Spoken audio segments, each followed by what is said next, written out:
और मेरे साथ हैं अमलेंदु उपाध्याय।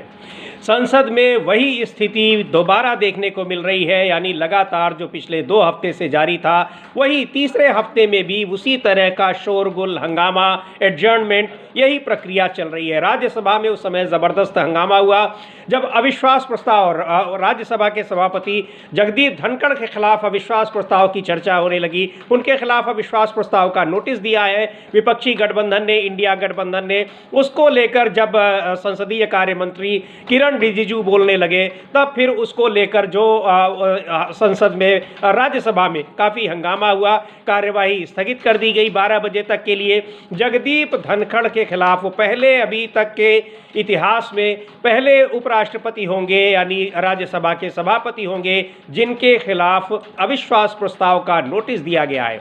अब इस नोटिस पर चर्चा होगी और उसके बाद उस पर वोटिंग होगी। लेकिन जिस तरह से इस मुद्दे पर विपक्ष के निशाने पर जगदीप धनखड़ दिखाई पड़ रहे हैं, वो अपने आप में एक अभूतपूर्व घटना है और अविश्वास प्रस्ताव का सामना उनको करना पड़ सकता है क्योंकि नोटिस दिया जा चुका है। लेकिन सत्ता पक्ष उनको जिस तरह से बचाने की कोशिश कर रहा है या उनके पक्ष में लामबंदी कर रहा है, संसदीय कार्य मंत्री जिस तरह से उनके पक्ष में बोल रहे थे, उसको देखते हुए विपक्ष के ये आरोप भी पुष्ट हो रहे हैं कि किस तरह से वो सत्ता पक्ष का पक्ष लेते हुए दिखाई पड़ते हैं उपराष्ट्रपति। और यही आरोप है उन पर लगातार कि विपक्ष के नेताओं को बोलने नहीं दिया जाता, विपक्ष के नेताओं के माइक बंद कर दिए जाते हैं, विपक्ष की बात नहीं सुनी जाती है, उनके नोटिस नहीं स्वीकार किए जाते हैं और सत्ता पक्ष के सांसदों को बोलने का भरपूर मौका दिया जाता है।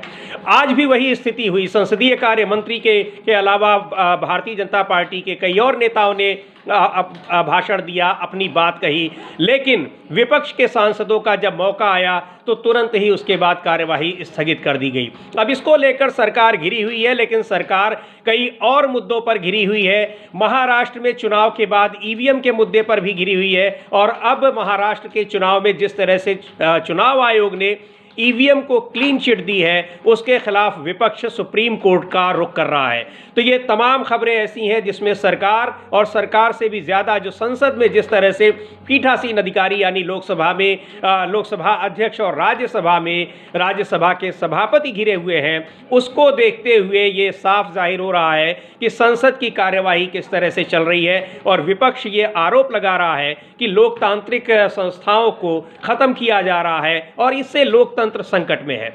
आज भी कांग्रेस पार्टी के साथ साथ इंडिया गठबंधन के घटक दलों ने संसद परिसर के बाहर प्रदर्शन किया, नारेबाजी की और बहुत ही शालीन तरीके से एनडीए गठबंधन के सांसदों को आज झंडे वितरित किए गए, फूल दिया गया। उनमें राहुल गांधी ने केंद्रीय रक्षा मंत्री राजनाथ सिंह को भी झंडा दिया। एक बार उन देखें आप किस तरह से आज का प्रदर्शन कैसा रहा। हर दिन नए तरीके से प्रदर्शन हो रहा है।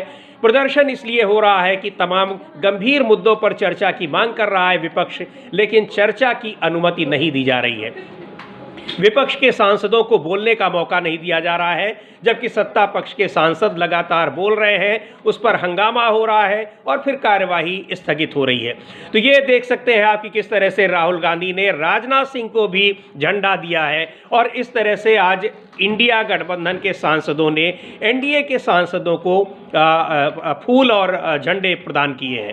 ये विरोध का एक तरीका है, प्रदर्शन है, गांधीवादी तरीका है और कि किसी भी तरह से विपक्ष की बात को सुना जाए। विपक्ष जिस मुद्दे पर, जो देश के हित से जुड़े मुद्दे हैं, उन पर अगर चर्चा की मांग कर रहा है तो उस पर चर्चा कराई जाए, उसका ये तरीका है। रोज़ नए तरीके निकल रहे हैं अमलेंदु जी, और सबसे बड़ी जो चर्चा की बात है, राज्यसभा की कार्यवाही फिर स्थगित हो गई है, यानी 12 बजे के बाद जब असेंबल हुई उसके बाद दोबारा स्थगित हो गई है। तो लगातार कार्यवाही स्थगित हो रही है।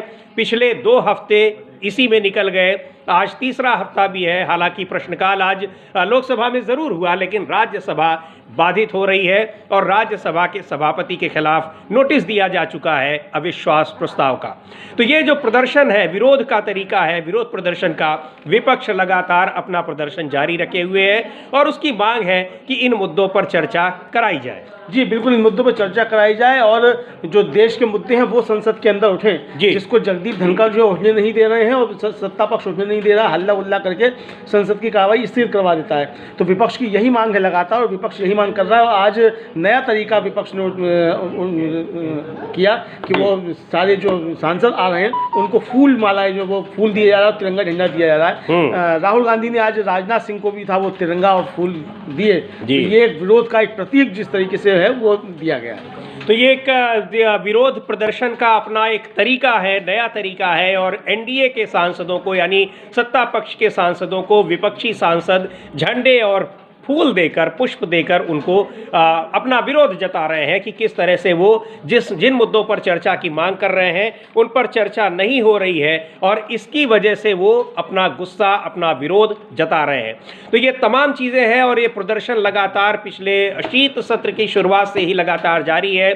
अडानी के मुद्दे पर जिस तरह से अडानी के खिलाफ दुनिया भर में केस दर्ज हुए हैं, गिरफ्तारी के नोटिस जारी हुए हैं, उनकी कंपनियों को जिस तरह से दुनिया भर में उनके ठेके निरस्त हो रहे हैं, कार्रवाइयां हो रही हैं, उस पर भारत में उनके खिलाफ जांच एजेंसियां क्यों खामोश हैं? इन्हीं सब मुद्दों पर चर्चा की मांग कर रहा है विपक्ष।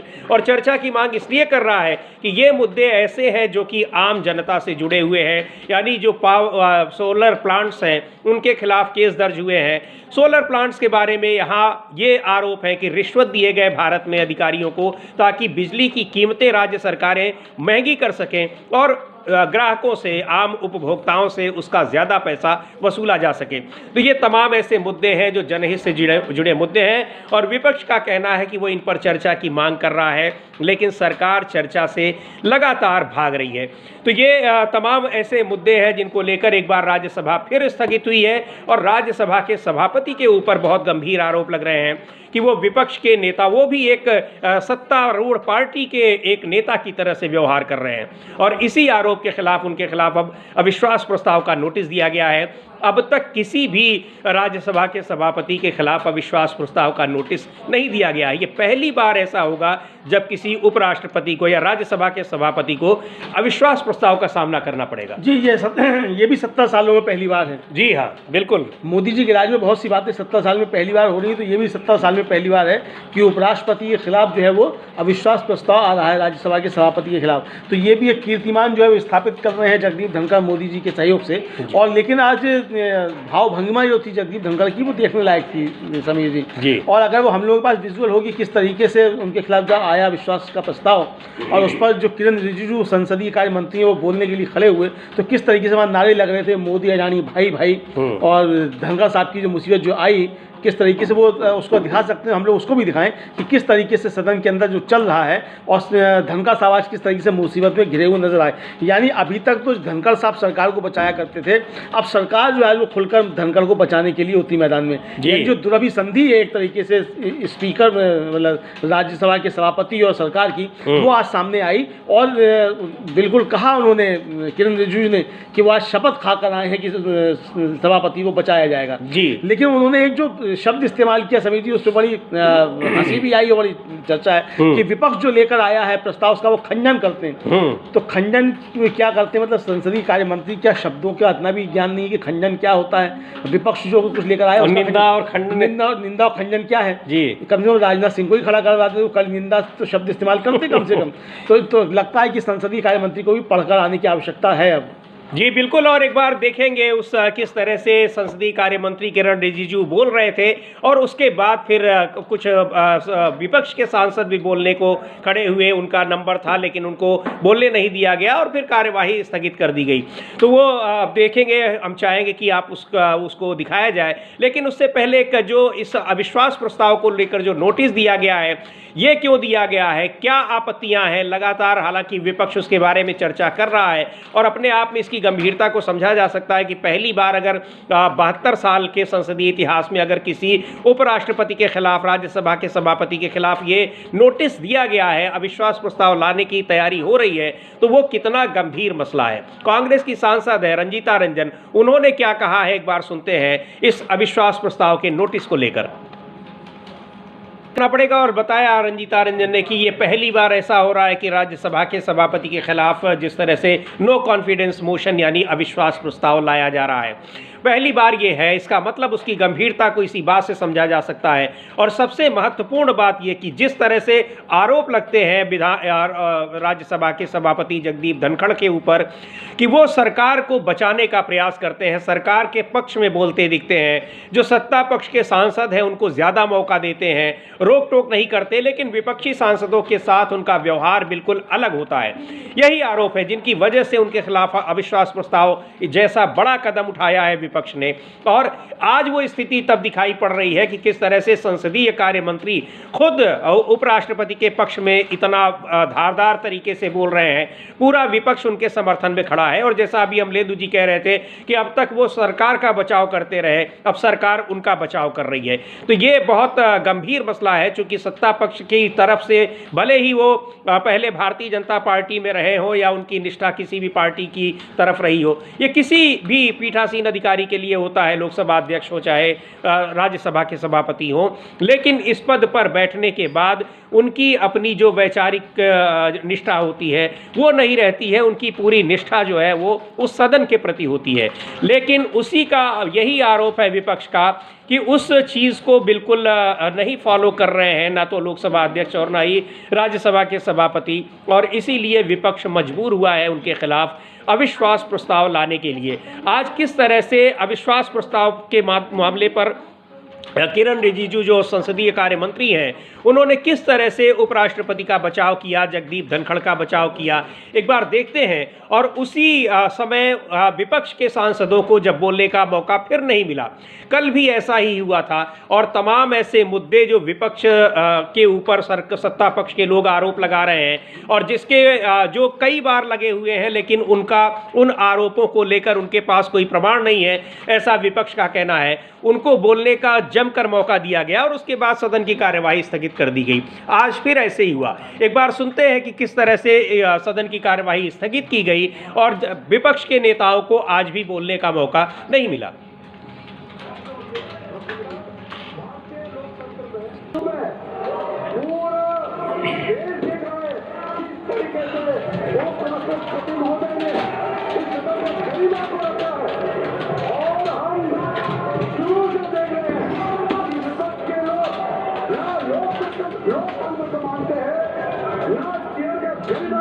आप लोगों ने नाम लेकर के सकता हूं टेलीविजन में बाहर जाकर के पब्लिक के सामने में उपराष्ट्रपति का नाम लेकर के बेमतलब के आरोप लगाते हैं। आप लोग सदस्य होने का लायक नहीं है। आप चेयर को अगर इज्जत नहीं दे सकते, इस सदन का शक्ल देखिए इसकी। कार्यवाही किस तरह से संसदीय कार्यमंत्री किरण रिजिजू बोल रहे थे और उसके बाद फिर जब विपक्ष के सांसदों का मौका बोलने की बारी आई, उसके बाद सदन की कार्यवाही स्थगित कर दी गई।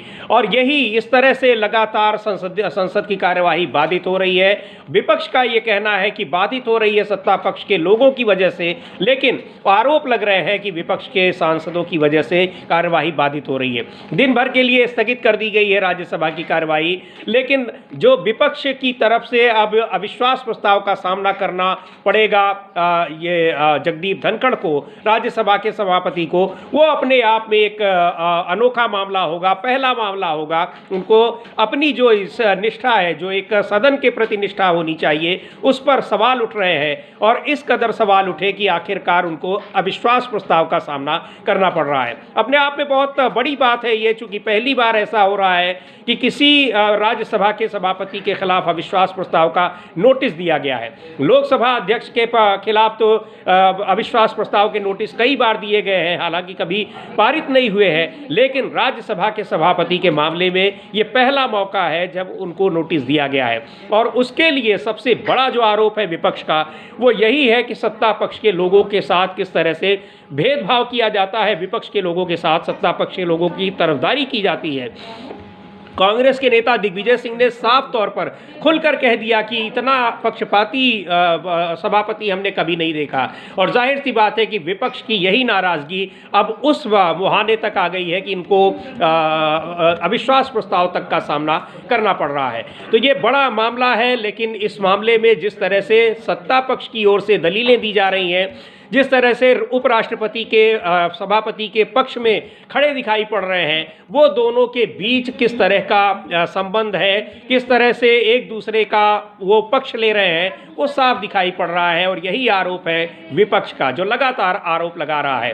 तो ये एक गंभीर मसला है। हालांकि आज लोकसभा की कार्यवाही चल रही है, लेकिन अभी तक लोकसभा और राज्यसभा दोनों की कार्यवाही स्थगित होती रही।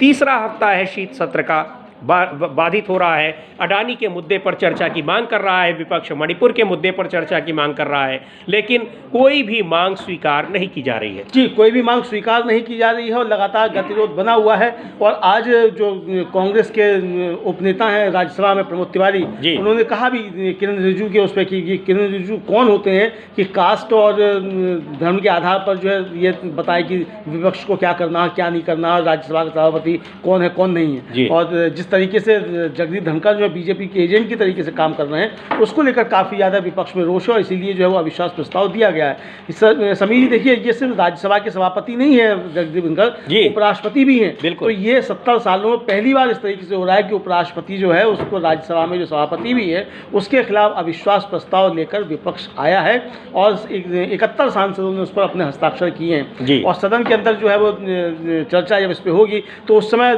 जगदीप धनखड़ को उस कुर्सी से हटकर नीचे बैठना पड़ेगा। फिलहाल तो अभी 12 बजे जब सदन की कार्रवाई शुरू हुई तो जगदीप धनखड़ डाइस पे नहीं थे, बल्कि आसंदी पर उस समय फिर हरिवंश जो उपसभापति हैं वो मौजूद थे। और जेपी नड्डा ने जैसे ही बोलना शुरू किया, जेपी नड्डा ने अपनी बात रखी जो कि इसी पे थी किरण रिजिजू की तरीके से ही, और उसके बाद फिर जो थी वो दिन भर के लिए स्थगित कर दी गई राज्यसभा। जी बिल्कुल, तो दिन भर के लिए स्थगित कर दी गई और अब अविश्वास प्रस्ताव का सामना करना पड़ेगा जगदीप धनखड़ को।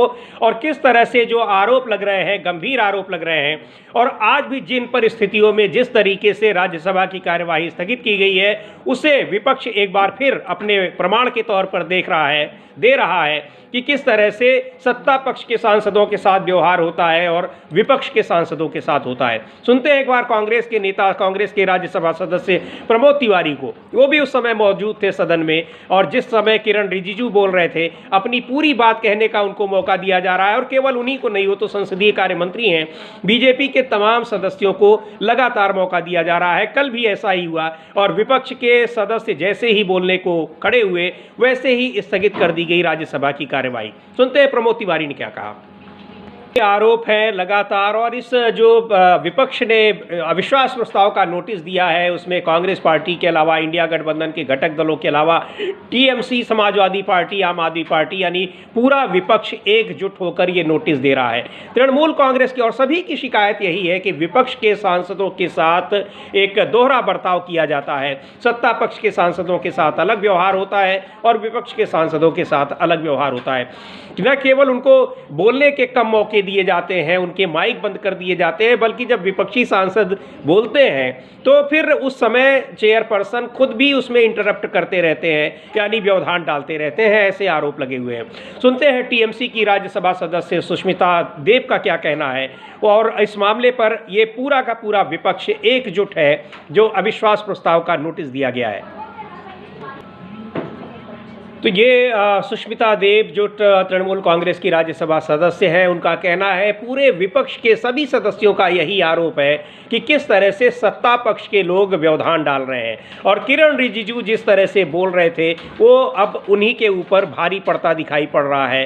तमाम ऐसी बातें उन्होंने कही हैं और सदस्यों को लेकर जो विपक्ष के सांसद हैं, सीधे तौर पर वो ये बताना चाह रहे हैं कि सदन में उन्हीं मुद्दों पर चर्चा होगी जिन मुद्दों पर सरकार चाहेगी या सरकार के पक्ष में होगी। सरकार के खिलाफ अगर कोई मुद्दा है तो उस पर चर्चा नहीं होगी। ये बात कहते हुए बिल्कुल साफ तौर पर वो सुनाई दे रहे थे, और उसको लेकर एक बार फिर वो निशाने पर हैं। और उनको जिस तरह से ये विपक्ष जो अविश्वास प्रस्ताव का नोटिस ला रहा है, उसके यही सारे आरोप हैं कि सत्ता पक्ष के लोगों को हर बात बोलने का मौका दिया जाता है, और उनके जो आपत्तिजनक बातें होती हैं, आपत्तिजनक सवाल होते हैं, शब्द होते हैं, नाम लेते हैं, उसको भी कार्यवाही से नहीं निकाला जाता। ढेरों आरोप हैं और जाहिर सी बात है कि कितने गंभीर आरोप हैं, कितना विपक्ष उससे परेशान है जो उनके खिलाफ अब अविश्वास प्रस्ताव लाने जा रहा है। अमरेंद्र जी। बिल्कुल, देखिए समीर जी, और यहाँ एक महत्वपूर्ण बात यह है कि सुष्मिता देव तृणमूल कांग्रेस की राज्यसभा के सदस्य हैं। जगदीप धनखड़ का जब चुनाव हुआ था, तृणमूल कांग्रेस ने उसमें जगदीप धनखड़ का समर्थन किया था विपक्ष के खिलाफ जाकर। जी, यानी जिनके वोटों से जीत कर आए जगदीप धनखड़, वो भी जगदीप धनखड़ के खिलाफ अविश्वास प्रस्ताव लेकर आ रहे हैं। इससे ज़्यादा शर्मिंदगी की बात जगदीप धनखड़ के लिए नहीं हो सकती। और सुष्मिता देव तो साफ तौर पर कह रही है कि किरण रिजिजू को शर्म से मर जाना चाहिए, इस तरह की बातें कर रही हैं। तो यानी जो है ये शर्म की बात अब किसको आनी चाहिए, किसको नहीं आनी चाहिए, वो एक अलग का मसला है। लेकिन कम से कम प्रधानमंत्री नरेंद्र मोदी और भारतीय जनता पार्टी को शर्मिंदगी जरूर महसूस होनी चाहिए। और जगदीप धनखड़ साहब को तो निश्चित तौर पर शर्मिंदगी महसूस होनी चाहिए कि वो जिस पद पर बैठे हुए हैं उस पद के साथ वो अन्याय कर रहे हैं। जी बिल्कुल, और इस यही वजह है कि उनके खिलाफ अविश्वास प्रस्ताव लाया जा रहा है। आज तक किसी भी राज्यसभा के सभापति के खिलाफ यह नहीं लाया गया, क्योंकि राज्यसभा का सभापति राष्ट्रपति होता है और सभा की अध्यक्षता करता है, सभापति होता है, वो मुख्य रूप से उपराष्ट्रपति है। यानी उपराष्ट्रपति के खिलाफ यह अविश्वास प्रस्ताव लाया जा रहा है और ये पहली बार हो रहा है। जबकि जो तमाम मौके ऐसे आए कि पूर्ण बहुमत की सरकारें रहीं, गठबंधन की सरकारें रहीं, अलग अलग पार्टियों की सरकारें रहीं, भारतीय जनता पार्टी की भी सरकार रही है और इसके पहले भी रही है, लेकिन ऐसा कभी नहीं हुआ कि किसी भी राज्यसभा के सभापति के खिलाफ अविश्वास प्रस्ताव लाया गया हो, नोटिस दिया गया हो और उसको हटाने की मांग की जा रही हो। अविश्वास प्रस्ताव का मतलब है साफ तौर पर कि आधिकारिक रूप से ये कहा जा रहा है विपक्ष की ओर से कि उसको इन पर भरोसा नहीं है। बहुत गंभीर मुद्दा है और इस मुद्दे पर अब घिरे तो दिखाई पड़ रहे हैं सीधे तौर पर जगदीप धनखड़। कई ऐसे मौके आए और पिछले लोकसभा में किस तरह से दोनों ही सदनों में विपक्ष के नेताओं को बाहर किया गया, लेकिन अब लोकसभा और राज्यसभा दोनों ही जगह विपक्ष की मजबूत मौजूदगी है, इसलिए उनको इस तरह से बाहर नहीं किया जा रहा है। अगर कहीं दोनों जगह इस तरह ऐसा बहुमत रहता एनडीए का जिस तरह से कि पिछली बार था, तो शायद वही मौका फिर वही स्थिति फिर आती कि सदस्यों को ही सीधे बाहर कर दिया जाता, उनको निलंबित कर दिया जाता। हाँ, वो स्थिति अब ना राज्यसभा में रह गई है और ना स्थिति वो अब लोकसभा में है, तो इसलिए ये नहीं हो पा रहा है। वरना इस बार भी वही किया जाता जो पिछली बार किया गया था। यही संकट अब बीजेपी को सता रहा है कि पिछली बार जो किया था वो इस बार नहीं कर पाएंगे और बुरी तरीके से घिरे हुए यहाँ जो है वो मोदी जी घिरे नजर आते हैं। और मोदी जो घिरे लेकिन साथ साथ घिर गए हैं अब जगदीप धनखड़। समीर जी, 70 सालों में इस तरीके से अपमान जो है वो किसी भी उपराष्ट्रपति का नहीं हुआ होगा जिसके लिए उसने खुद तैयारी की हो। यानी जगदीप धनखड़ साहब ने इस अपमान के लिए खुद तैयारियां की। जिस तरीके से भारतीय जनता पार्टी के स्वयंसेवक बनकर वो सदन को चला रहे थे, उसके खिलाफ जो है अविश्वास प्रस्ताव लेकर आया है विपक्ष। जी बिल्कुल, अविश्वास प्रस्ताव लेकर आया है और विपक्ष के नेताओं का लगातार ये कहना है। अगर दिग्विजय सिंह ने 2 दिन पहले ये कहा था और बहुत गंभीर आरोप लगाया कि उन्होंने 1977 से और राजनीति में है, राजनीतिक जीवन में उन्होंने राज्य में भी विधायक रहे हैं और केंद्र में सांसद भी रहे हैं, लेकिन उन्होंने इतना पक्षपाती राज्यसभा का सभापति कभी नहीं देखा। उस बाइट को सुनाना चाहेंगे। और इसके अलावा भी विपक्ष के तमाम नेता जिस तरह से आरोप लगा रहे हैं कि किस तरह से विपक्ष के नेताओं के साथ पक्षपातपूर्ण रवैया रहता है सभापति का, जगदीप धनखड़ का, वो साफ दिखाई देता है। और अब जिस तरह से सरकार उनके पक्ष में दिखाई पड़ रही है, तो ये बिल्कुल एक बार्टर सिस्टम दिखाई पड़ रहा है कि उन्होंने सत्ता पक्ष का बचाव किया और अब सत्ता पक्ष उनका बचाव कर रहा है। संख्या बल में भले ही ये अविश्वास प्रस्ताव पारित हो या ना हो, लेकिन अपने आप में एक बड़ा संदेश इसमें छिपा हुआ है कि इस पे किस तरह से सभापति के खिलाफ पूरा का पूरा विपक्ष अविश्वास जता रहा है। यानी उसको भरोसा नहीं है, वो उसको पक्षपाती मान रहा है। ये अपने आप में एक बड़ी घटना है कि अविश्वास प्रस्ताव का नोटिस विपक्ष की ओर से दिया गया है।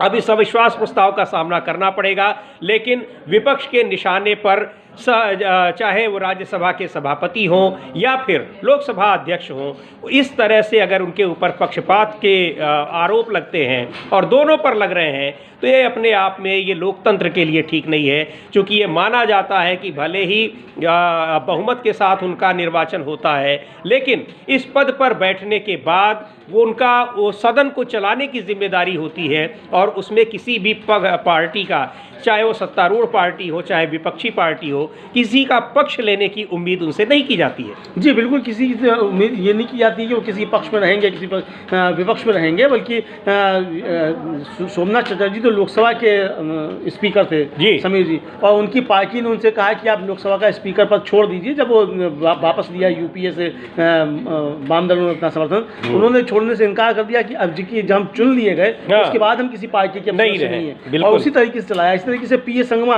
उन्होंने भी बहुत कायदे से चलाया लोकसभा को।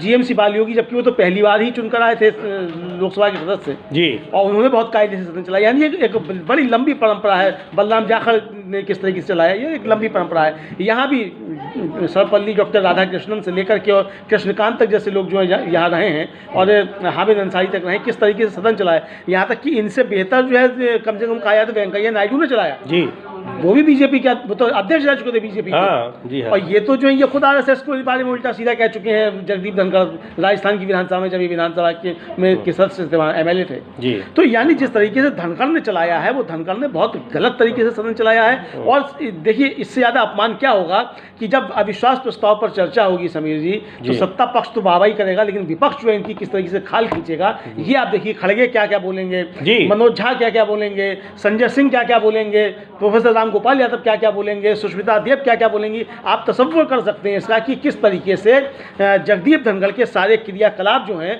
और जिनको विपक्ष कुकर्म कह रहा है, वो किस तरीके से भरे सदन में खोले जाएंगे। और जगदीप धनखड़ की मजबूरी होगी कि वो बैठकर उस समय उनको सुने, भले ही ये प्रस्ताव, अविश्वास प्रस्ताव गिर जाए। देखिए, अविश्वास प्रस्ताव मोदी सरकार के खिलाफ आया था पिछले उसमें, मणिपुर के मुद्दे पर चर्चा नहीं हो रही थी, तो लेकिन तब भी था कि साहब बहुमत नंबर तुम्हारे पास, अरे नंबर आपके पास होंगे, लेकिन किस तरीके से नरेंद्र मोदी बेइज्जत हुए कि अविश्वास प्रस्ताव आया। तो यही बेइज्जती जो है काफी है कि अविश्वास प्रस्ताव आ गया जगदीप धनखड़ के खिलाफ। 70 सालों में पहली बार राज्यसभा के सभापति के खिलाफ, उपराष्ट्रपति के खिलाफ अविश्वास प्रस्ताव आ रहा है। इससे बड़ी बेइज्जती जो मुझे लगता है कोई जगदीप धनखड़ की नहीं हो सकती। उनको अपने जो कार्यप्रणाली है उस पर निश्चित तौर पर विचार करना होगा। जी बिल्कुल, तो ये अविश्वास प्रस्ताव आना ही, विपक्ष का उनके खिलाफ अविश्वास जताना ही अपने आप में बहुत बड़ी बात है। वो प्रस्ताव पारित होता है नहीं पारित होता है वो अलग मुद्दा है। अगर राज्यसभा में पारित भी हो जाता है तो लोकसभा में नहीं पारित हो पाएगा, क्योंकि दोनों ही सदनों से उसमें उसको सामान्य बहुमत से पारित कराना होता है। लेकिन अपने आप में एक बड़ा संदेश है कि किसी पीठासीन अधिकारी पर, राज्यसभा के सभापति पर इस तरह का आरोप विपक्ष लगाए और पूरा का पूरा विपक्ष एकजुट होकर लगाए, ये अपने आप में एक बहुत बड़ा संदेश देता है। निश्चित तौर पर ये सदन की गरिमा के अनुरूप नहीं है और लोकतंत्र के लिए भी ये शुभ संकेत नहीं है। यही बात विपक्ष कह रहा है, लगातार उस मुद्दे को उठा रहा है और बार बार इस सवाल आ रहे हैं। लोकसभा की कार्यवाही भी अब दिन भर के लिए स्थगित कर दी गई। राज्यसभा की कार्यवाही तो स्थगित कर ही दी गई थी पहले से ही, लेकिन लोकसभा में आज विपक्ष की एक मांग तो पूरी हुई। लगातार विपक्ष मांग कर रहा था और कल ही अभी प्रियंका गांधी ने भी कहा था कि जब से हम लोग शीत सत्र शुरू हुआ है तब से प्रधानमंत्री नरेंद्र मोदी एक भी दिन दिखाई नहीं पड़े हैं, लेकिन आज वो ज़रूर दिखाई पड़े लोकसभा में। लेकिन लोकसभा की कार्यवाही भी अब दिन भर के लिए स्थगित हो चुकी है। जी, लोकसभा की कार्यवाही भी स्थगित हो चुकी है समीर जी, और ये काफ़ी ज़्यादा बढ़ गया है मामला। और हालांकि नरेंद्र मोदी आज थोड़ी देर के लिए सदन में पहुंचे, क्योंकि लगातार ये नारे लग रहे थे नरेंद्र मोदी सदन में आओ, अडानी पर चर्चा कराओ। तो सदन में तो आ गए, लेकिन अडानी पर चर्चा नहीं होगी, यही मसला है। और विपक्ष कह रहा है कि अडानी पर चर्चा कराओ, तो नरेंद्र मोदी अडानी पर चर्चा से भागते हुए नजर आ रहे हैं समीर जी। और अब एक दूसरा मुद्दा एक और है जिस पर सरकार भागती हुई नजर आ रही है, और उस पर चुनाव आयोग भी घेरे में दिखाई पड़ रहा है। ईवीएम मशीनों को लेकर और वीवीपैट मशीनों के मिलान का मुद्दा, जो महाराष्ट्र में जिसकी शिकायत चुनाव आयोग से की गई थी, चुनाव आयोग ने हरियाणा की तरह महाराष्ट्र में भी उस मुद्दे पर पूरी तरह से ईवीएम को क्लीन चिट दे दी। लेकिन विपक्ष उसके इस क्लीन चिट से सहमत नहीं है, उसके खिलाफ अब सुप्रीम कोर्ट जाने की तैयारी कर रहा है। जाने की तैयारी नहीं, सुप्रीम कोर्ट में उस मुद्दे को लेकर जा रहा है विपक्ष, और लगातार इस मुद्दे पर सरकार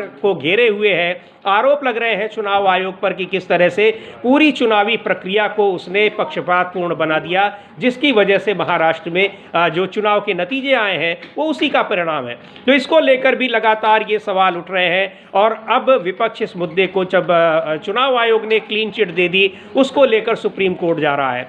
तो इस मुद्दे पर भी लगातार चर्चाएं जारी हैं, और महाराष्ट्र में अब जिस तरह से ज़मीन पर उतरकर आम जनता इसका विरोध कर रही है, वो बहुत गंभीर मुद्दा बनता जा रहा है, यानी पूरी चुनावी प्रक्रिया में बदलाव की बात कर रही है। राजनीतिक दलों के अलावा, विपक्षी नेताओं के अलावा अब जनता भी ईवीएम के खिलाफ, ये ईवीएम से चुनाव ना हो, बैलेट पेपर से चुनाव हो, इस मुद्दे पर अब सड़कों पर उतर आई है। जी बिल्कुल, इस मुद्दे पर जनता सड़कों पर उतर रही है और लगातार जो इसको लेकर ईवीएम पर लेकर सवाल उठ रहे हैं। चुनाव आयोग ने वही रटा रटाया अपना जवाब दिया है जो उसके रटा रटाया जवाब होता है। लेकिन समीर जी, जिस तरीके से जगदीप धनखड़ के खिलाफ अविश्वास प्रस्ताव आया है, अब विपक्ष ने तैयारी कर ली है कि इलाज जो है वो राजीव कुमार का भी किया जाना है जी। यानी अब अगला निशाना जो राजीव कुमार होंगे। जिस तरीके से भारतीय जनता पार्टी के एजेंट के तौर पर संवैधानिक संस्थाओं के मुखिया जो वो काम करने लगे हैं, ये काफ़ी ज़्यादा चिंता का विषय विपक्ष का ऐसा कहना है। और विपक्ष अब इनका इंतजाम ठीक करने पर लगा है। जगदीप धनखड़ लगता है कि आज के बाद थोड़े से ठीक होंगे और होना चाहिए, क्योंकि जब अविश्वास प्रस्ताव आएगा उस पर जिस तरीके से चर्चा होगी और पूरा देश सुनेगा, पूरी दुनिया सुनेगी कि जगदीप धनखड़ के लिए विपक्ष क्या क्या उपाय इस्तेमाल कर रहा है, तो शायद हो सकता है कि थोड़ी बहुत शर्म आए। जिस शर्म की बात जो थी वो सुष्मिता देव कर रही थी, लेकिन ईवीएम को लेकर जिस तरह की चीज़ें आ रही हैं, और सिर्फ ईवीएम नहीं, बाकी चुनावी धांधलियां जो उनको लेकर भी अब इंडिया गठबंधन के जो सदस्य हैं, महाविकास अघाड़ी के लोग हैं, वो जा रहे हैं सुप्रीम कोर्ट। और इस पर नाना पटोले से लेकर विजय वडेट्टीवार तक, प्रियंका चतुर्वेदी से लेकर अरविंद सावंत तक, इन सबके इस पर बयान आए हैं। पप्पू यादव का भी जो है इस पर बयान आया, वो भी हम सब सुनवाएंगे कि कौन कौन इस पर क्या क्या कह रहा है। जी बिल्कुल, सुनते हैं प्रियंका चतुर्वेदी जो शिवसेना की सांसद है, राज्यसभा सदस्य, क्या कहा है उन्होंने। अगला कदम अब महाविकास अघाड़ी का, इंडिया गठबंधन का ईवीएम को लेकर और चुनावी प्रक्रिया को लेकर क्या होगा, जबकि महाराष्ट्र में ईवीएम और वीवीपैट मशीनों के मिलान को लेकर क्लीन चिट दे दी है चुनाव आयोग ने। अब अगला कदम है सुप्रीम कोर्ट में, इसको ले जाएगा महाविकास अघाड़ी। क्या कह रही हैं प्रियंका चतुर्वेदी, सुनते हैं एक बार। ये पूरी चुनावी प्रक्रिया पर विपक्ष सवाल उठा रहा है और उसको लेकर वो शिकायतें कर रहा है चुनाव आयोग से, लेकिन चुनाव आयोग को उनमें कोई खामी नहीं दिख रही है। तो अब इसको लेकर सुप्रीम कोर्ट जाने की तैयारी है और जिस तरह से विपक्ष एकजुट होकर इस मुद्दे पर लड़ाई कर रहा है, ज़मीन पर उतर रहा है, चुनाव आयोग में शिकायत कर रहा है और कानूनी प्रक्रिया के तहत भी, कानून के जरिए भी लड़ाई लड़ने की कोशिश कर रहा है, वो उसको देखते हुए ये मुद्दा लगातार गंभीर होता जा रहा है। सड़कों पर महाराष्ट्र के तमाम जगहों पर जनता जो है पहले ही उतर आई है और किस तरह से जो बरकटवाड़ी गांव है वहां पर आम जनता ने उसको सही साबित करने के लिए अपनी बात को, यानी ईवीएम पर जो आरोप लगा रहे हैं उसको सही साबित करने के लिए बैलेट पेपर से चुनाव कराने की, मॉक पोल कराने की जो व्यवस्था की थी उसको रोक तो दिया गया, लेकिन वो अब एक बड़ा मुद्दा बन गया है। कांग्रेस पार्टी के नेता नाना पटोले क्या कह रहे हैं इसको लेकर, जो चुनाव आयोग ने क्लीन चिट दी है और महाराष्ट्र के विधानसभा चुनाव में विपक्ष के आरोपों को सिरे से खारिज कर दिया है, उस पर क्या कहा है नाना पटोले ने। ये सुप्रीम कोर्ट जाएंगे क्योंकि चुनाव आयोग उनकी शिकायतों को नहीं ले रहा है, नहीं मान रहा है।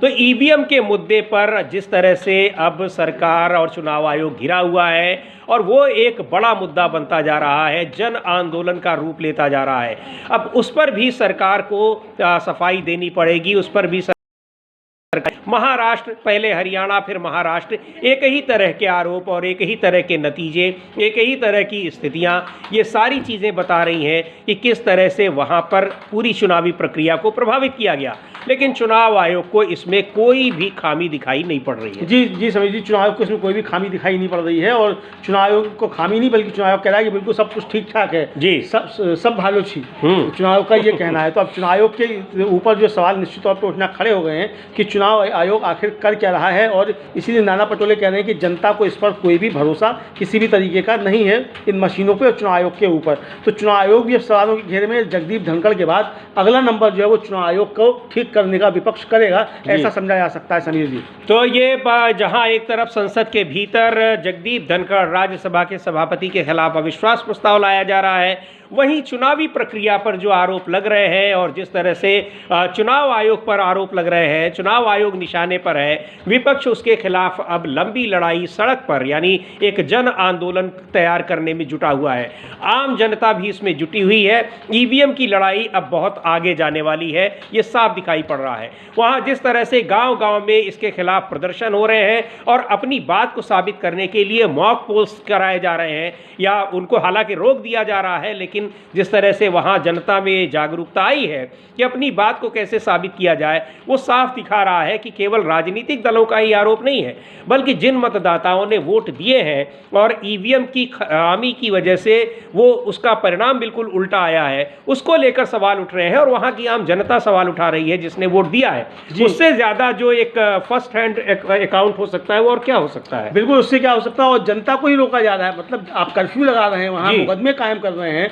अरे भाई, अब वो आपसे नहीं कह रहे हैं कि आप जो है बैलेट पेपर से करा दो चुनाव, वो अपनी पर्चियाँ डाल रहे हैं कि अपनी पर्ची डाल के हम देखते हैं कि कितने वोट पड़े कितने वोट नहीं पड़े। लेकिन ये चूंकि चुनाव आयोग की गड़बड़ियाँ जो सामने नहीं आ जाएं कि चुनाव आयोग ने क्या क्या धांधलियाँ की हैं वो सामने ना आने पाए, तो इसके लिए जो है वहाँ कर्फ्यू लगाया जा रहा है, लोगों पर मुकदमे कायम किए जा रहे हैं। शरद पवार पहुँचे वहाँ मरकरवाड़ी गाँव में, और खबर ये है कि राहुल गांधी भी वहाँ पहुँचेंगे, उद्धव ठाकरे भी मरकरवाड़ी गाँव पहुँचेंगे, और ये आंदोलन पूरे देश भर में फैलेगा। 26 दिसंबर से ईवीएम के खिलाफ कांग्रेस का एक आंदोलन शुरू हो रहा है।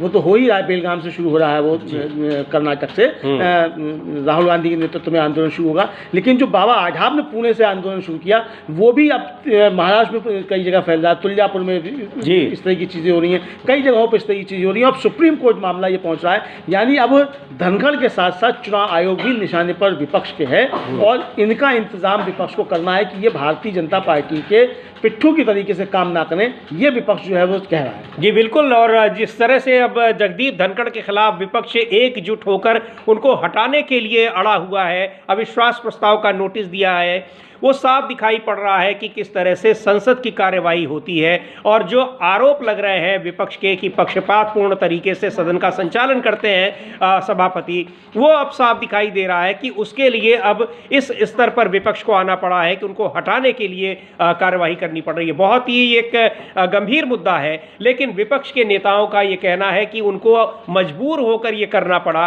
वो काम करना पड़ रहा है जो अब तक नहीं किया गया। अब तक किसी भी सभापति के खिलाफ यानी उपराष्ट्रपति के खिलाफ अविश्वास प्रस्ताव नहीं आया है, लेकिन अब जगदीप धनखड़ के खिलाफ अविश्वास प्रस्ताव लाने के लिए मजबूर हो गया है विपक्ष, ऐसा विपक्ष के नेताओं का कहना है। उसका कारण ये है कि जिस तरह से विपक्ष के नेताओं को बोलने का मौका नहीं दिया जा रहा है, सत्ता पक्ष के नेताओं के लिए कोई अवरोध नहीं उत्पन्न हो रहा है, सत्ता पक्ष के नेताओं की बात भी सुनी जा रही है, और सत्ता पक्ष के नेताओं के हंगामे की वजह से संसद की कार्यवाही भी एडजर्न की जा रही है, रोकी जा रही है। ये आरोप है, और अब उन्हीं आरोपों के चलते जगदीप धनखड़ को अविश्वास प्रस्ताव का सामना करना पड़ रहा है। अब ये भी बहुत महत्वपूर्ण है कि अविश्वास प्रस्ताव का सामना जगदीप धनखड़ करेंगे या फिर उसका सामना करने से पहले इतिहास में इस रूप में अपना नाम दर्ज कराने से पहले वो इस्तीफा देंगे। ऐसा भी कर सकते हैं, क्योंकि इस तरह से अपना नाम कोई इतिहास में दर्ज कराना नहीं चाहेगा। हाँ बिल्कुल, धनखड़ इस्तीफा भी दे सकते हैं। यहाँ तक शर्म वाली बात है, अगर वो आएगी तो इस्तीफा दे सकते हैं कि भाई मोदी जी आपका काम हमसे नहीं हो पाएगा,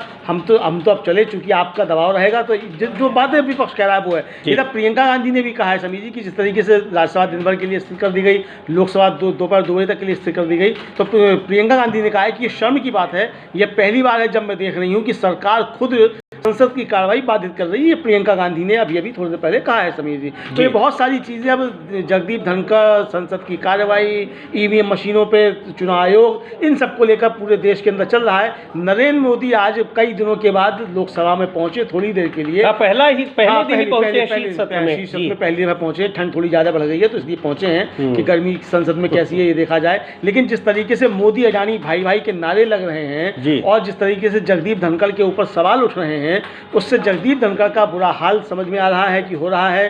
प्रधानमंत्री नरेंद्र मोदी अडानी पर चर्चा कराना नहीं चाहते हैं, विपक्ष का ये बार बार आरोप है। और प्रमोद तिवारी तो साफ तौर पर कह रहे हैं कि ये चूंकि संविधान पर चर्चा कराना नहीं चाहते, क्योंकि संविधान पर चर्चा होगी तो ये चर्चा होगी कि किस तरीके से भारतीय जनता पार्टी की सरकार जो है वो संविधान का दुरुपयोग कर रही है और संविधान को किस तरीके से ख़त्म करने की साजिशें रची जा रही हैं, इसलिए इस पर चर्चा कराना नहीं चाहते, इसीलिए बार बार इस सदन की कार्रवाई स्थिर करते हैं। और जगदीप धनखड़ भी जिस तरीके से अपना उनका काम करने का तरीका है, वो काम करने का तरीका भी इसीलिए इस तरीके से है ताकि सदन के अंदर कोई चर्चा ना होने पाए और सरकार किसी भी तरीके से घिरने ना पाए। जी बिल्कुल, तो सुनते हैं प्रियंका गांधी ने क्या कहा कि किस तरह से आरोप, ये कार्यवाही जो है बाधित हो रही है सत्ता पक्ष के लोगों की वजह से।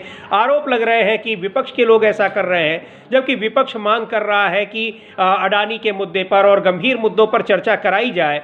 लेकिन चर्चा नहीं कराई जा रही है और विपक्ष सत्ता पक्ष के सांसदों के हंगामे के कारण सदन की कार्यवाही को स्थगित कर दिया जा रहा है। सुनते हैं क्या कहा है प्रियंका गांधी ने। सांसदों की वजह से कार्यवाही बाधित हो रही है, लगातार ये विपक्ष का आरोप है और लगातार ये दिख भी रहा है। सत्ता पक्ष के लोग, लोकसभा की कार्यवाही आज भले ही चली कुछ देर तक और प्रश्नकाल आज हुआ, आज प्रधानमंत्री मोदी भी आए कार्यवाही में भाग लेने के लिए। जब से शीत सत्र शुरू हुआ है, पहले दिन वो आए हैं, तीसरा हफ्ता है ये शीत सत्र का, लेकिन दिन भर के लिए लोकसभा की कार्यवाही फिर स्थगित कर दी गई और राज्यसभा की कार्यवाही पहले ही स्थगित की जा चुकी है। विपक्ष के सदस्यों का कहना है कि ये सत्ता पक्ष के लोग हंगामा कर रहे हैं और जानबूझकर उनके हंगामे के कारण उनका हंगामा भी प्रायोजित है और उसी वजह से बार बार स्थगित की जा रही है ताकि ज़रूरी मुद्दों पर और जिन मुद्दों पर विपक्ष मांग कर रहा है उस पर चर्चा ना होने पाए। ये विपक्ष का आरोप है। एक बार सुनते हैं कांग्रेस के नेता प्रमोद तिवारी ने इस मुद्दे पर क्या कहा है। प्रमोद तिवारी राज्यसभा में के सदस्य हैं, वो मौजूद रहे जब सदन की कार्यवाही को स्थगित किया गया। राहुल गांधी का ये बड़े आरोप है अडानी के ऊपर जिस पर चर्चा की मांग कर रहा है विपक्ष, और जिस तरह से प्रमोद तिवारी जैसे वरिष्ठ सदस्य वो कह रहे हैं कि उनका माइक, जब वो बोलने के लिए खड़े हुए उनका माइक बंद कर दिया गया। जो सत्ता पक्ष के लोगों को समय मिल रहा है उसका आधा तो मिलना चाहिए, कुछ तो मिलना चाहिए। और यही आरोप लगातार जगदीप धनखड़ पर लग रहे हैं, राज्यसभा के सभापति पर, कि वो विपक्ष के लोगों को मौका नहीं दे रहे हैं और जिसकी वजह से अब उन्हें अविश्वास प्रस्ताव का सामना करना पड़ रहा है। जी बिल्कुल, और यही अविश्वास प्रस्ताव का सामना जो जगदीप धनखड़ को करना पड़ रहा है उसके कारण भी उसमें बताए गए हैं और सारी बातें उस अविश्वास प्रस्ताव में लिखी गई हैं कि जगदीप धनखड़ क्या क्या करते हैं और किस तरीके से भारतीय जनता पार्टी के लिए काम करते हैं। ये साफ तौर पे आरोप हैं। और कल तो जो मल्लिकार्जुन खड़गे ने कहा, समीर जी, बहुत गंभीर बात थी। उन्होंने कहा कि अगर ये लोग विपक्ष, मतलब ये सत्ता पक्ष वाले जो हैं, अगर ये तय करके आए हैं कि सदन नहीं चलने देना है तो आप यानी जगदीप धनखड़ साहब और सत्ता पक्ष जो मिलकर वो डेमोक्रेसी की हत्या कर रहे हैं। ये उन्होंने कहा, you are killing the democracy. जी। और उसके बाद फिर जो थी वो राज्यसभा की कार्रवाई स्थगित कर दी गई। यानी जैसा ही विपक्ष की तरफ से कुछ बोला जाएगा सदन की कार्रवाई स्थगित, और सत्ता पक्ष को जो बिना किसी नोटिस के, और आप भी बोलिए और आप भी बोलिए, आप भी बोलिए, सब कुछ बोले जाएंगे। तो आज तो जो किरण रिजिजू थे वो खुलकर जो थे समर्थन में आए सभापति के, जगदीप धनखड़ के समर्थन में, और ये कहा, मतलब एक तरीके से कहा जाए कि आप विपक्ष कुछ भी आरोप लगाते रहिए, ये इसी तरीके से काम करते रहेंगे बीजेपी के समर्थन में और बीजेपी इनके समर्थन में खड़ी रहेगी। ये एक तरीके से जो तात्पर्य था जो उनका कहने का, वही समझा सकता है। जी बिल्कुल। तो इस मुद्दे पर लगातार संसद की कार्यवाही बाधित हो रही है। आज फिर एक बार लोकसभा और राज्यसभा दोनों की कार्यवाही दिन भर के लिए स्थगित कर दी गई। तीसरा हफ्ता है, अब इस हफ्ते में 2 दिन और बचे हुए हैं। उसके बाद ये शीत सत्र में 3 हफ्ते किस तरह से एक कुर्बान हो रहे हैं इस मुद्दे पर कि आखिर अडानी और जो तमाम जनता से जुड़े मुद्दे हैं, चाहे वो मणिपुर का मुद्दा हो, महंगाई का मुद्दा हो, जो सुष्मिता देव कह रही थी कि तमाम ऐसे मुद्दों पर हम चर्चा की मांग कर रहे हैं, किसानों को खाद नहीं मिल रही है, ऐसे मुद्दे पर हम चर्चा की मांग कर रहे हैं, लेकिन इन मुद्दों पर हमारा कोई नोटिस स्वीकार नहीं किया जा रहा है। तो इन्हीं पर चर्चा की मांग पर अड़ा हुआ है विपक्ष, लेकिन सरकार इस पर चर्चा नहीं चाह रही है, जिसकी वजह से लगातार सदन की कार्यवाही बाधित हो रही है, सदन की कार्यवाही स्थगित हो रही है। और दिलचस्प बात यह है कि सत्ता पक्ष के लोगों के हंगामे के कारण सदन की कार्यवाही स्थगित हो रही है। यह आरोप विपक्ष लगा रहा है और ये दिखाई पड़ रहा है लगातार लोकसभा में देखने को मिला कि जैसे ही प्रश्नकाल शुरू हुआ 1-1.5 मिनट के भीतर स्पीकर ने उसको कार्यवाही को स्थगित कर दिया। फिर दोपहर जब असेंबल हुई उसके बाद फिर वही हुआ और फिर दिन भर के लिए स्थगित। यही क्रम पिछले 3 हफ्ते से लगातार चल रहा है। और अब जिस तरह से विपक्ष के नेताओं का आरोप है कि उसको बोलने का मौका नहीं दिया जा रहा है, पक्षपातपूर्ण रवैया है सभापति का, अब उन्हें अविश्वास प्रस्ताव का सामना करना पड़ेगा। इस बीच एक और महत्वपूर्ण खबर है, वो ये है कि राहुल गांधी एक बार फिर आम लोगों से मिले और ये आम लोग इस बार हैं बैंकों के कर्मचारी। तमाम जो बैंकिंग संस्थान हैं उनसे जुड़े हुए कर्मचारी हैं उनके साथ उन्होंने मुलाकात की। बिल्कुल उसी तरह जैसे कल हमने आपको एक वीडियो दिखाया था जिसमें उन्होंने जो किराना की दुकानें होती हैं, ग्रॉसरी स्टोर होते हैं, वहाँ पर लोगों से और वहाँ काम करने वाले लोगों से बात की थी। इसका एक उसको ट्वीट भी किया है राहुल गांधी ने और लिखा है उसमें कि उनकी समस्याओं का भी जिक्र किया है। जो बातचीत उन्होंने की है वो क्या बातचीत उनकी रही है उसका पूरा उन्होंने विवरण दिया है और लिखा है राहुल गांधी ने अपने ट्वीट में कि सार्वजनिक क्षेत्र के बैंकों को हर भारतीय को ऋण उपलब्ध कराने के लिए डिज़ाइन किया गया था। मोदी सरकार ने आम जनता की इन जीवन रेखाओं को केवल अमीर और शक्तिशाली निगमों के लिए निजी वित्त पोषक में बदल दिया है। मैंने अखिल भारतीय बैंकिंग अधिकारी परिसंघ के एक प्रतिनिधिमंडल से मुलाकात की जिन्होंने हमारे सार्वजनिक क्षेत्र के बैंकों की स्थिति और आम लोगों पर इसके प्रभाव पर अपनी पीड़ा व्यक्त की। सार्वजनिक क्षेत्र के बैंकों को लोगों की तुलना में लाभ को प्राथमिकता देने के लिए मजबूर किया जा रहा है और इस प्रकार वे जनता की प्रभावी रूप से सेवा करने में असमर्थ हैं। कर्मचारियों की कमी और विषाक्त कार्य वातावरण के साथ उनसे समान अवसर के बिना अप्राप्य लक्ष्यों को प्राप्त करने की उम्मीद की जाती है। महिला कर्मचारियों को समान अवसर या उन्नति नहीं दी जाती है और उन्हें असंतुष्ट जनता का खामियाजा भुगतना पड़ता है।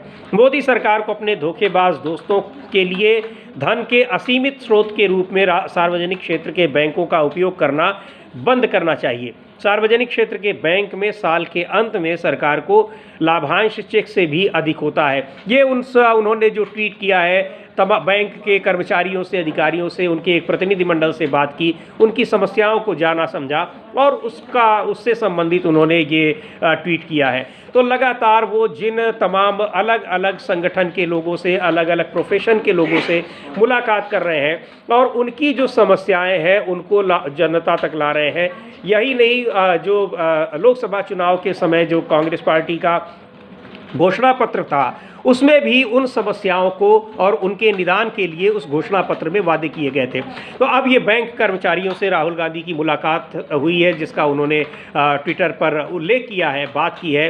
लेकिन जिस तरह से संसद में जो चल रहा है वो अब बहुत गंभीर होता जा रहा है, क्योंकि संसद में राज्यसभा जिसको उच्च सदन माना जाता है और उच्च सदन में एक और ज़्यादा, संसद की तो गरिमा अपने आप में महत्वपूर्ण है लेकिन उच्च सदन की गरिमा को और भी ज़्यादा महत्व दिया गया है वहाँ के सदस्यों को भी, इसीलिए उसको उच्च सदन कहा गया है। और उच्च सदन को चलाने की जिम्मेदारी जिस पर है उसको भी ज़्यादा महत्व दिया गया है। लेकिन अगर पूरे के पूरे विपक्ष का उन पर भरोसा ही नहीं रहा, उन पर पक्षपात के आरोप लग रहे हैं, तो ये एक बहुत ही गंभीर मुद्दा है और उसका एक जो प्रमाण दिख रहा है वो ये कि पूरे विपक्ष को मजबूर होना पड़ रहा है अविश्वास प्रस्ताव लाने के लिए जगदीप धनखड़ के खिलाफ, जो राज्यसभा के सभापति हैं। जी बिल्कुल, और जगदीप धनखड़ के खिलाफ अविश्वास प्रस्ताव आ चुका है और इस पर चर्चा भी होगी और उस चर्चा से भागने के लिए सरकार की तरफ से सारे इंतजाम किए जा रहे हैं और तमाम जो है वो कानूनी सलाह ली जा रही है कि किस तरीके से इससे बचा जाए, क्योंकि ये बहुत बड़ी शर्मिंदगी है। और मोदी जी के लिए 70 साल में जो पहली बार होता है तो मोदी जी के लिए 70 साल में एक नया रिकॉर्ड जो है ये भी कायम हो गया कि 70 साल में पहली बार ये हो रहा है कि उपराष्ट्रपति के खिलाफ अविश्वास प्रस्ताव जो है वो राज्यसभा में लाया जा रहा है। तो 70 सालों में पहली बार जो ये किया जा रहा है। जी बिल्कुल, और संसद में जो गतिरोध बना हुआ है तो लोकसभा में विपक्ष के नेता राहुल गांधी ने स्पीकर ओम बिरला से मुलाकात की है और उनसे अनुरोध किया है कि सदन की कार्यवाही बाधित ना हो, ये चलती रहे, आप ये सुनिश्चित करिए, उसमें हमारा सहयोग है। क्योंकि आरोप लग रहे हैं कि लगातार सत्ता पक्ष के ही सांसद लोकसभा की कार्यवाही भी बाधित कर रहे हैं और राज्यसभा की भी, इसकी वजह से बार बार सदन को स्थगित करना पड़ रहा है। लेकिन आज फिर एक बार लोकसभा और राज्यसभा दोनों की कार्यवाही स्थगित हो गई। लगातार तीसरा हफ्ता है जब ये कार्यवाही नहीं हो पा रही है, संसद में कामकाज नहीं हो रहा है और उसके लिए जिम्मेदार हैं संसद, जो सत्ता पक्ष के सांसद हैं, ऐसा विपक्ष का आरोप है। बहरहाल अडानी के मुद्दे पर चर्चा को लेकर लगातार प्रदर्शन कर रहा है विपक्ष। चर्चा की मांग स्वीकार होती है या नहीं होती है और जगदीप धनखड़ के खिलाफ अविश्वास प्रस्ताव आगे क्या रूप लेता है ये देखने वाली बात होगी। लेकिन अपने आप में बहुत ही गंभीर घटना है कि राज्यसभा के सभापति के खिलाफ विपक्ष को अविश्वास प्रस्ताव लाने पर मजबूर होना